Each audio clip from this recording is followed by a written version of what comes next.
समय बीतता गया, दिन निकलते गए, लेकिन कमला के घर की हालत आज भी वैसी थी। कमला की बड़ी बेटी 20 साल की हो चुकी थी और उसकी छोटी बेटी 18 साल की हो चुकी थी और साथ ही कमला का लाडला बेटा और बिगड़ चुका था। घर की हालत देखकर छोटी बेटी कहती है, माँ, कब तक तुम ऐसे काम करोगी? अब हम बड़े हो गए हैं, हमें भी कुछ करने दो। भाई की हालत तुम देख ही रही हो माँ। हाँ माँ, मोहिनी ठीक कह रही है। अब हमें भी घर संभालने दो। कब तक आप काम करती रहोगी, दूसरों के घर बर्तन धोती रहो।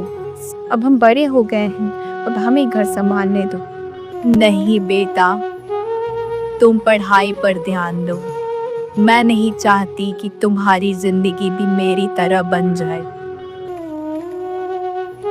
यहाँ बात हो ही रही थी। जल्दी से खाना दे रही, मुझे दोस्तों के साथ जाना है। जल्दी करो माँ, मेरे पास समय नहीं है। बेटा, तो सुबह से कहाँ था?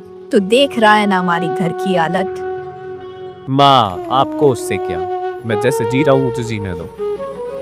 कहानी एक ऐसे मोड़ पर आ गई है जहाँ बेटियां अपनी जिम्मेदारी समझ रही हैं, वहीं दूसरी तरफ माँ का लाडला अब भी अपनी दुनिया में खोया था। उसे घर की हालत नहीं दिख रही थी। माँ, इतना बड़ा हो गया है वो, कब समझेगा घर की जिम्मेदारियों को? पर आपकी हालत हम देख रहे हैं, क्या उसे नहीं दिख रहा आपकी हालत? बेटा, वो समझ जाएगा, अभी छोटा है इसलिए ऐसे बोलता है। वो धीरे धीरे समझ जाएगा, बच्चा है वो।